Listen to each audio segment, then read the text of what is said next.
Breathing. We all thought she was dead. Rod Alcala wouldn't hurt anybody. He's a great guy. He truly believed that, and a lot of people did. Excuse me, doctor, if you don't mind.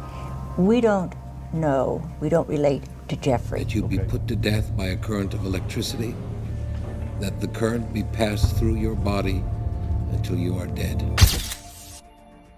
The late 20th century was an era of paradox, a time of technological progress and social upheaval, yet also a breeding ground for some of history's most notorious serial killers. Among them, Jeffrey Dahmer, Ted Bundy, and Rodney Alcala became household names, synonymous with depravity.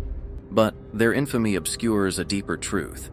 Their crimes were not just acts of individual evil, but symptoms of systemic failures that allowed them to prey on the vulnerable for years. Dahmer, the Milwaukee cannibal; Bundy, the charismatic predator; and Alcala, the dating game killer.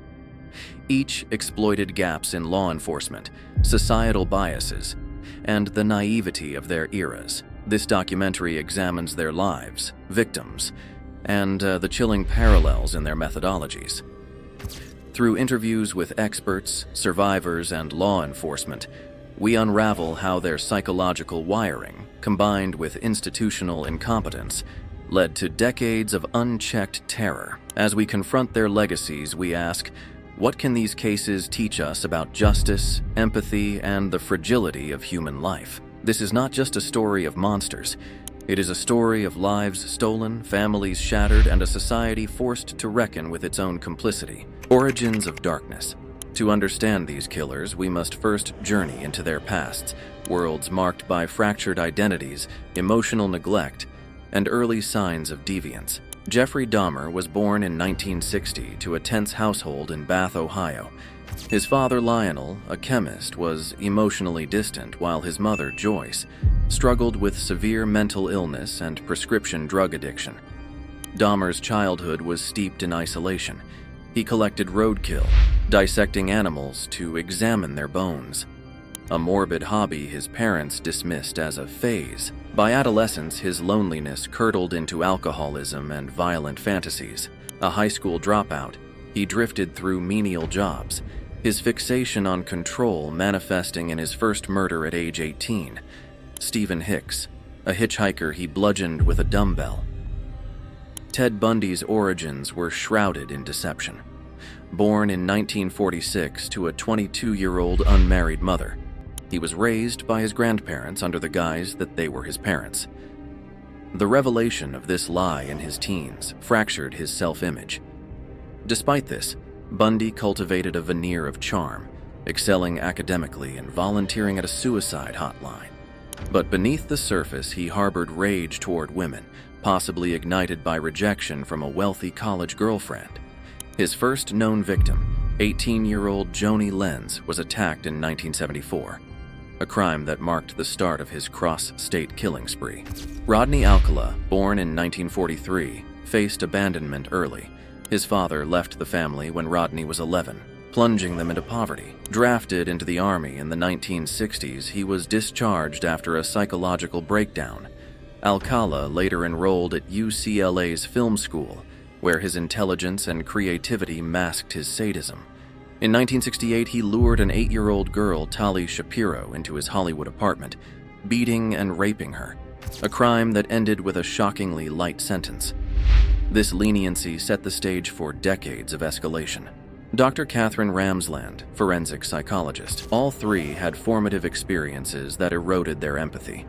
Dahmer's isolation, Bundy's identity crisis, Alcala's abandonment. These were catalysts, but not excuses. Their choices to harm others were deliberate, calculated acts. Their biographies reveal a chilling pattern: early trauma, unchecked deviance, and a society unprepared to recognize warning signs. The faces lost to history. Behind the headlines were human beings, sons, daughters, siblings, whose stories were reduced to footnotes in the killer's narratives. Jeffrey Dahmer's victims, predominantly young men of color and LGBTQ+ individuals, reflected society's marginalization of these groups. Among them was 14-year-old Konorak Synthesomphone, a Laotian immigrant who escaped Dahmer's apartment in 1991, only to be returned by police who dismissed neighbors' concerns as homophobic hysteria. Another victim, 31-year-old Tony Hughes, a deaf black man, was killed after Dahmer lured him with promises of modeling work. Hughes' sister, Shirley, recalls, "Tony trusted people. Dahmer exploited that trust in the worst way." Ted Bundy's victims, often white college students, mirrored his obsession with societal ideals of femininity. Linda Ann Healy, a 21-year-old psychology major, vanished from her Seattle basement apartment in 1974. Her roommate later found bloodstains on her sheets, a clue ignored for weeks. Kimberly Leach, Bundy's youngest victim at 12, was abducted from her Florida school in 1978. Her father, Fred Leach, reflects, "She was just a child. Bundy stole her future and our peace." Rodney Alcala's victims spanned ages and ethnicities, united by his manipulation of trust. Robin Samso, a 12-year-old ballet dancer, was kidnapped in 1979 while riding her bike to a friend's house. Her mother, Marianne Connolly, spent decades battling the legal system to keep Alcala behind bars. Jill Barcombe, 18, and Georgia Wickstead, 27, two of Alcala's New York victims, were strangled and posed in grotesque tableaus. Barcombe's brother, Tom, shares, "Jill wanted to be a nurse. Alcala turned her dreams into a nightmare." The media often reduced these victims to numbers. Bundy's 30th victim, or Alcala's photo number 5. But each had aspirations, fears, and loved ones left to grapple with unimaginable loss, a cascade of errors. The investigations into Dahmer, Bundy, and Alcala were marred by incompetence, bias, and bureaucratic inertia, failures that cost countless lives. In Milwaukee, Dahmer's neighbors repeatedly reported foul odors and screams from his apartment. One caller even described seeing a naked, bleeding boy, Konorak Synthesomphone, wandering the street. Yet officers John Balkerzak and Joseph Gabrish dismissed the incident, accepting Dahmer's claim that Konorak was his drunk boyfriend. The officers later joked about the encounter on squad car recordings, unaware they'd returned the boy to his death. It wasn't until Tracy Edwards escaped Dahmer's handcuffs in July 1991 that police discovered the apartment's horrors: severed heads in freezers, a vat of acid, and Polaroids of dismembered bodies. Bundy's case exposed the dangers of jurisdictional fragmentation. After his 1975 arrest in Utah for attempted kidnapping, Colorado authorities failed to extradite him for months, allowing him to escape twice. In 1978, he fled a Colorado jail by crawling through a ceiling vent, a lapse attributed to understaffing. Even after his Florida killing spree, police struggled to link his crimes. Detective Bob Keppel, who interviewed Bundy, notes, "He played cops against each other. If one state knew about another's case, he'd have been stopped earlier." Alcala's crimes were enabled by a revolving door justice system. Convicted of assaulting Tali Shapiro in 1968, he served just 34 months before parole. In 1971, he enrolled at NYU's film school, where he killed at least 3 women. Arrested again in 1979 for Robin Samso's murder, he was granted a mistrial due to procedural errors, delaying justice for 30 years. LAPD cold case detective Dara Brown remarks, "Alcala thrived in the gaps between jurisdictions. By the time we connected the dots, he'd already moved on." Professor David Schmid, author of Natural-Born Celebrities, Serial Killers in American Culture. These failures weren't accidents. They reflected systemic biases, racism, misogyny, classism, that deemed certain victims less important. Dahmer's victims were ignored because they were black and gay. Bundy's were seen as naive girls. Alcala's status as an educated white man shielded him from suspicion. The cost of these biases was measured in lives and in the erosion of public trust. Justice delayed. The arrests of Dahmer, Bundy, and Alcala were not swift triumphs of justice, but chaotic culminations of luck, survivor bravery, and belated police action. Their trials, however, laid bare the inadequacies of legal systems grappling with unprecedented evil. Jeffrey Dahmer's reign ended on July 22, 1991, when Tracy Edwards, his intended 14th victim, escaped from his Milwaukee apartment. Handcuffed and bleeding, Edwards flagged down officers, who initially doubted his story. Upon entering Dahmer's apartment, they discovered a macabre gallery of Polaroids documenting dismemberments, a shrine of skulls painted in metallic gold, and a freezer filled with organs. Dahmer calmly confessed, claiming he wanted companionship and sought to create zombies through lobotomies. His trial became a media frenzy, with his father, Lionel, testifying about Jeffrey's troubled childhood. Despite pleading guilty, Dahmer was found legally sane, a decision that outraged victims' families. He received 15 life sentences, only to be murdered in prison 2 years later by a fellow inmate. Ted Bundy's capture came on February 15, 1978, after a Florida patrol officer noticed him prowling a residential area. A chase ensued, ending with Bundy's arrest and the discovery of stolen IDs, ski masks, and a crowbar. In custody, he initially charmed investigators, but forensic evidence, bite marks on victim Lisa Levy's body and hair matching Carol DeRonch's car, sealed his fate. Bundy's trial was a spectacle. He fired his attorneys, opting to defend himself, a strategy that backfired when he cross-examined surviving witnesses with aggressive theatrics. After a guilty verdict, he delayed execution for 11 years through appeals, finally confessing to 30 murders on death row. His 1989 electrocution drew crowds cheering outside Florida State Prison, a grim reflection of his cultural infamy. Rodney Alcala's path to justice was even more convoluted. Arrested in 1979 for Robin Samsoe's murder, he was sentenced to death, but appellate courts overturned the verdict twice due to procedural errors. During retrials, Alcala, a self-proclaimed genius, acted as his own attorney, cross-examining survivors with eerie calm. In 2010, DNA technology and a trove of unsold photographs from his storage unit linked him to cold cases across New York and California. Prosecutors presented a photo of Robin Samsoe, taken minutes before her death, as evidence. Alcala received a final death sentence in 2010, though he died of natural causes in 2021, never expressing remorse. Former prosecutor Kathleen Zellner. These trials exposed how ill-equipped courts were to handle such calculated defendants. Bundy and Alcala manipulated the system, while Dahmer's insanity defense forced us to confront the line between madness and malice. The legal battles left lingering questions. Can true justice ever be served when the scale of suffering is so vast? The minds of monsters. What fractures a human mind to the point of serial murder? Dahmer, Bundy, and Alcala presented distinct psychological profiles, yet all shared a core absence of empathy, a void filled by obsession, narcissism, and sadism. Jeffrey Dahmer's psyche, analyzed extensively post-arrest, revealed a cocktail of necrophilia, schizoid personality disorder, and borderline alcoholism.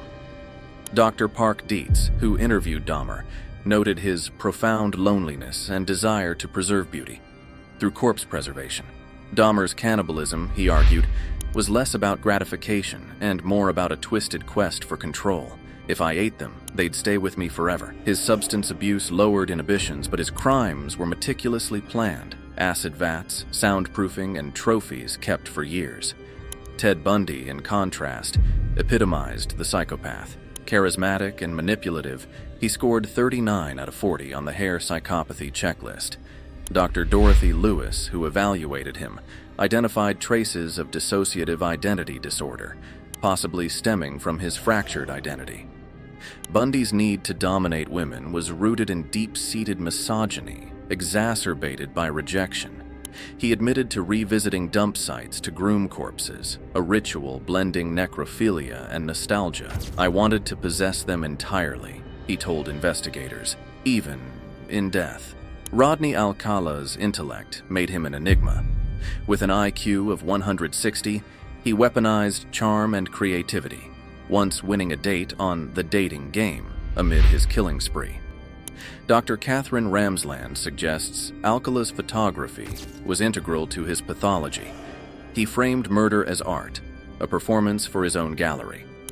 His childhood abandonment and narcissistic personality disorder fueled a God complex, evident in his courtroom smirks and taunting letters to victims' families. Criminal profiler John Douglas. All three lacked the capacity for guilt. Dahmer saw victims as objects, Bundy as challenges, Alcala as characters in his twisted narrative. Their intelligence didn't make them evil geniuses, it made them better at hiding. Their pathologies remind us that evil is not born, but forged, a collision of nature, nurture, and choice. Lessons unlearned. The tragedies of Dahmer, Bundy, and Alcala forced systemic reforms, but not before exposing fatal flaws in law enforcement, judiciary, and social services. Milwaukee's handling of Dahmer's case sparked outrage over racial and homophobic bias. Officers Balkerzak and Gabrish, who returned Conorak's synthesome phone to Dahmer, were fired but later reinstated. The city paid millions in lawsuits, while LGBTQ+ advocates pushed for sensitivity training. Bundy's crimes revolutionized FBI profiling, leading to VICAP, Violent Criminal Apprehension Program, a database linking serial crimes nationwide. Alcala's photography ruse prompted laws requiring faster processing of missing persons reports and DNA evidence. Yet gaps persist. In 2021, the FBI reported that 40% of police departments still don't use VICAP. Marginalized communities remain underserved. Black transgender women, for instance, face homicide rates 7 times higher than the general population. Psychologist Dr. Brianna Fox notes, "We've improved forensics, but not empathy. If Dahmer targeted white women in 1991, he'd have been caught after 2 victims. Sheila Wessel, mother of Dahmer." Victim Errol Lindsay said, "The system failed Errol twice, when he was killed, and when his killer's pain mattered more than hours in court. These cases underscore a bitter truth. Progress is often born of tragedy, and justice for the marginalized remains a work in progress. Scars that remain. The legacy of these killers lies not in their infamy, but in the enduring grief of those left behind." For Tracy Edwards, Dahmer's sole survivor, freedom came with survivor's guilt and addiction. "I'm reminded every day," he shares. "The smell, the sound, it never leaves." Bundy's girlfriend, Elizabeth Klupfer, authored a memoir detailing her terror upon realizing her lover was a murderer. Alcala's victims' families, like Robin Samso's mother Marianne, fought for decades to keep him imprisoned only to see him die unrepentant. Memorials now stand where horrors unfolded: a vacant lot in Milwaukee, a plaque at Florida State University for Kimberly Leach. Yet the killer's notoriety overshadows these tributes. Netflix documentaries and true crime podcasts often sensationalize their crimes, reducing victims to props. Activist groups like the Lamplight Project now advocate for ethical storytelling, urging media to center victims, not perpetrators. Author Roxane Gay. "We're obsessed with monsters because they're simpler than systems. But true horror isn't Dahmer. It's the society that ignored his victims until it was too late. The scars remind us. For every serial killer studied, countless voices remain unheard." Conclusion. Dahmer, Bundy, and Alcala were not anomalies, but products of their time. A time when bias blinded justice, when privilege shielded predators, and when the vulnerable were rendered invisible. Their crimes hold a mirror to our failings. The 911 calls ignored, the victims deemed less important, the red flags dismissed as eccentricities. Yet their stories also illuminate resilience. From the ashes of tragedy arose reforms, better profiling, DNA databases, advocacy for the marginalized. Survivors like Tracy Edwards reclaimed their narratives, while families turned grief into activism. The true measure of justice lies not in body counts or death sentences, but in ensuring no future killer exploits the same cracks in our humanity. As forensic science evolves and society confronts its biases, we inch closer to a world where evil is not glamorized, but dismantled. A world where the Conoraks, Lindas, and Robins of tomorrow are seen, heard, and protected. The monsters of the past leave us with a mandate: to shine light where they cast shadows, and to remember that every life, however marginalized, is worth fighting for. Thank you for watching this video. You're watching Creepy Crime, and I will see you soon with the next case.